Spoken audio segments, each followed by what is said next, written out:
Bismillahirrahmanirrahim. Assalamualaikum warahmatullahi wabarakatuh. Alhamdulillahirabbil alamin. Assalatu wassalamu ala asyrafil anbiya'i wal mursalin wa ala alihi wa ashabihi ajma'in. Pada kesempatan kali ini, kita akan membahas materi mengenai pengembangan dan pengolahan nilai hasil belajar. Langkah-langkah yang dapat ditempuh dalam pengembangan tes hasil belajar. Yang pertama, pembuatan tabel spesifikasi. Tabel spesifikasi adalah tabel yang memuat ruang lingkup materi atau pokok bahasan dan aspek tingkah laku yang akan dievaluasi beserta proporsionalitasnya. Tabel spesifikasi ini dibutuhkan jika akan menyusun soal dalam jumlah banyak, sebagaimana soal pilihan ganda yang dikombinasikan dengan soal esai. Dengan demikian, dalam menyusun tabel spesifikasi, ada beberapa langkah yang perlu dilakukan. Yang pertama, menentukan pokok bahasan atau materi pelajaran dengan presentasinya pada masing-masing materi. Yang kedua, menetapkan jumlah soal yang akan disusun. Yang ketiga, menetapkan level aspek tingkah laku yang akan diukur. Kemudian yang keempat, menetapkan jumlah soal pada masing-masing level. Yang kedua, merumuskan indikator. Mengacu pada tabel spesifikasi di atas, pendidik atau guru kemudian merumuskan indikator yang disesuaikan dengan kompetensi dasar dari masing-masing materi pelajaran. Indikator yang akan dirumuskan harus menggambarkan level kognitif, seperti yang sudah ditetapkan jumlahnya dalam tabel spesifikasi. Kemudian yang ketiga, merumuskan soal. Berdasarkan indikator yang sudah dirumuskan, pendidik atau guru kemudian merumuskan soal untuk mengukur kemampuan hasil belajar siswa, baik dari aspek kognitif dalam bentuk tes objek, pilihan ganda, maupun tes esai. Yang keempat, melakukan uji coba soal. Setelah dinilai baik secara konstruksi, isi dan bahasa, maka selanjutnya dilakukan proses uji coba ke lapangan dengan tujuan agar mendapatkan data empirik tentang kualitas butir soal yang telah disusun. Yang kelima, melakukan analisis butir soal. Berdasarkan hasil coba instrumen dengan menggunakan beberapa teknik analisis butir soal, maka dapat diketahui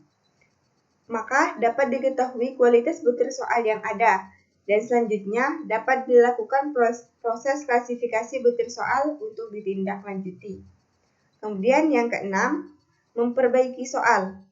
Berdasarkan hasil dari analisis butir soal tersebut, maka dapat diketahui butir soal yang sudah baik, yang belum baik atau harus diperbaiki, dan butir soal yang wajib dikeluarkan dari instrumen.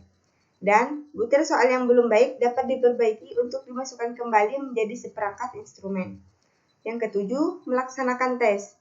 Setelah mendapatkan instrumen tes yang berkualitas, langkah selanjutnya adalah melaksanakan tes dengan butir soal yang sudah diperbaiki. Yang kedelapan, menafsirkan hasil tes. Setelah mendapatkan hasil tes siswa dalam bentuk data kuantitatif, kemudian pendidik atau guru melakukan penafsiran terhadap skor yang diperoleh untuk menjadi nilai.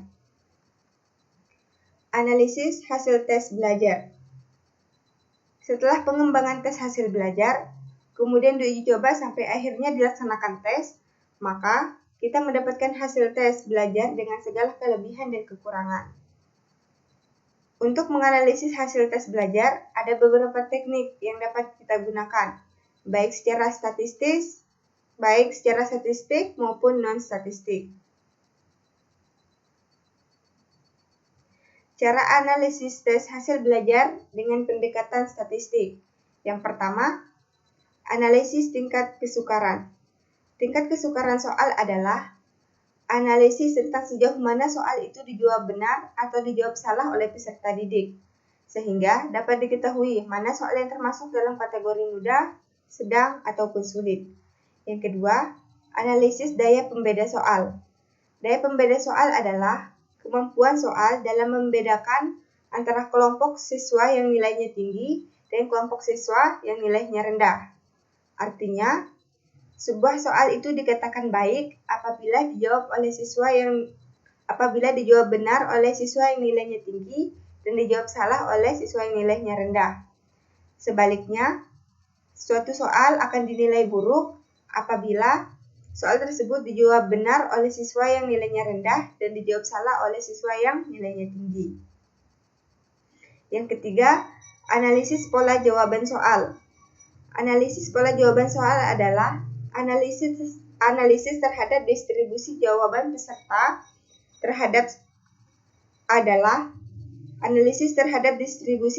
jawaban peserta didik terhadap soal pilihan ganda. Dengan menganalisis pola jawaban soal, maka akan diketahui efektivitas opsi kunci dan opsi pengecoh, sehingga dapat digunakan atau dibuang opsi tersebut. Yang keempat, analisis validitas tes. Validitas berasal dari kata valid yang secara bahasa berarti sahih atau tepat. Sedangkan, menurut istilah, valid berarti mampu mengukur apa yang seharusnya ingin diukur.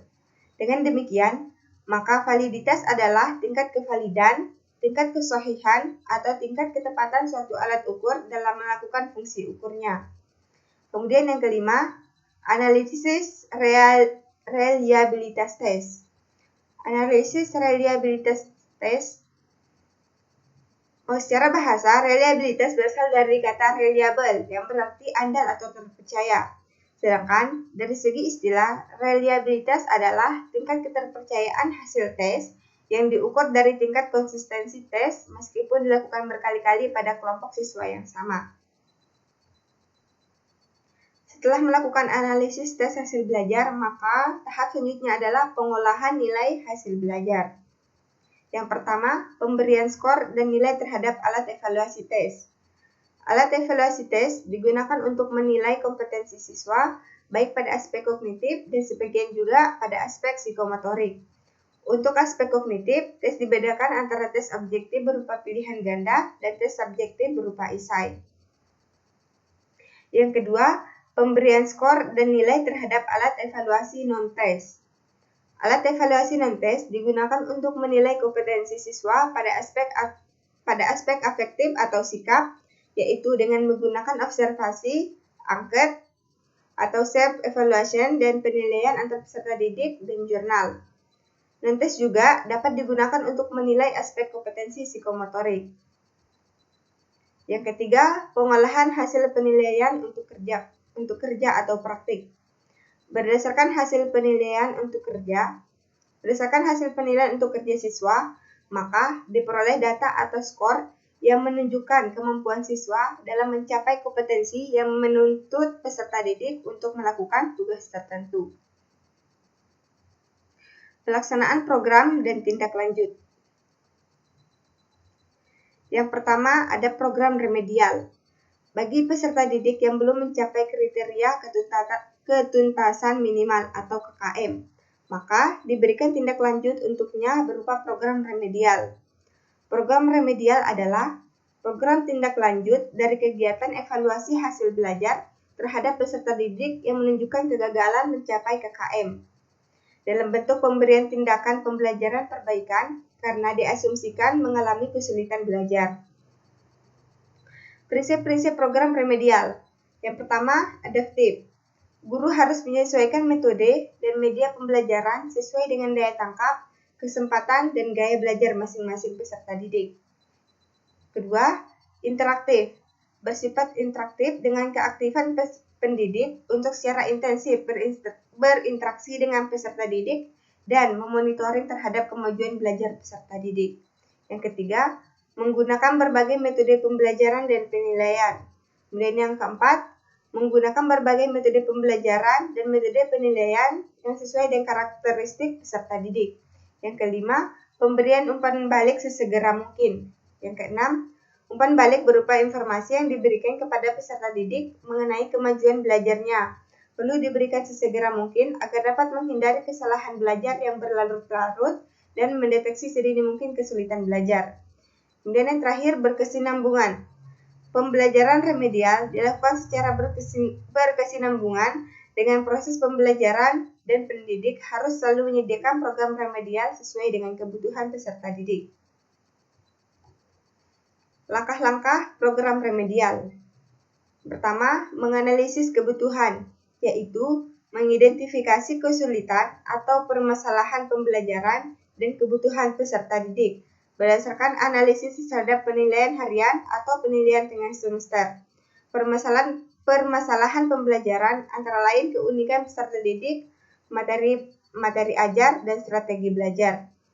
Yang kedua, menyusun perencanaan berdasarkan permasalahan pembelajaran, yaitu memperbaiki rencana pembelajaran yang disesuaikan dengan hasil analisis kebutuhan peserta didik, yaitu merancang pembelajaran yang meliputi merancang rencana pembelajaran dan merancang kegiatan pembelajaran. Kemudian yang ketiga, melaksanakan program remedial. Yang keempat, melaksanakan penilaian untuk mengetahui keberhasilan peserta didik. Kemudian yang terakhir, menetapkan nilai yang diperoleh peserta didik setelah program remedial sebagai nilai akhir capaian muatan pelajaran. Kemudian yang kedua ada program pengayaan. Program pengayaan adalah pembelajaran yang diberikan kepada peserta didik yang telah mencapai atau melampaui KKM. Mereka adalah peserta didik yang lebih cepat daripada teman kelasnya dalam menguasai bahan pelajaran yang diberikan kepadanya. Atau dapat dikatakan mereka adalah peserta didik yang dapat cepat dalam menyelesaikan tugas belajarnya, sehingga diperlukan treatment atau perlakuan tambahan yang dapat meningkatkan pengetahuan dan keterampilannya. Langkah-langkah sistematis dalam mengidentifikasi kelebihan kemampuan siswa dalam memberikan treatment pembelajaran pengayaan adalah yang pertama, dengan melakukan belajar kelompok. Kemudian yang kedua, belajar mandiri. Kemudian yang ketiga, pembelajaran berbasis tema. Dan keempat, penguadatan kurikulum. Baik, mungkin itu saja yang dapat saya sampaikan pada kesempatan kali ini. Terima kasih dan semoga bermanfaat. Wassalamualaikum warahmatullahi wabarakatuh.